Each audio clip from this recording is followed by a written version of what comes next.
მივდივართ წინ.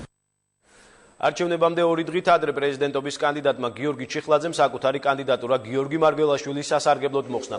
ჩიხლაძემ დღევანდელ ბრიფინგზე განაცხადა, რომ ქვეყნის წინაშე არსებული გამოწვევების დაძლევა ორძალა შეუძლია ქართულ ოცნებას და ბურჯანაძე დემოკრატიულ მოძრაობას, თუმცა მის პროგრამასთან უფრო ახლოს გიორგი მარგველაშვილის საარჩევნო პროგრამაა.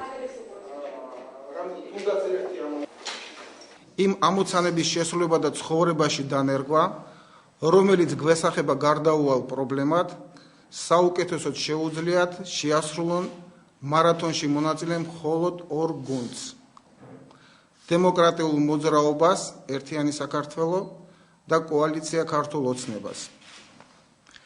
გამომდინარე იქიდან, რომ ჩვენი პროგრამის საყრდენი წერტილები და პრიორიტეტული მიმართულებები თანხმდენილია ქართული ოცნების პრიორიტეტულ მიმართულებებთან, გადავწყვიტე ჩემი ხმა მივცე კოალიცია ქართული ოცნების წარმომადგენელს პრეზიდენტობის კანდიდატს ბატონ გიორგი მარგველაშვილს.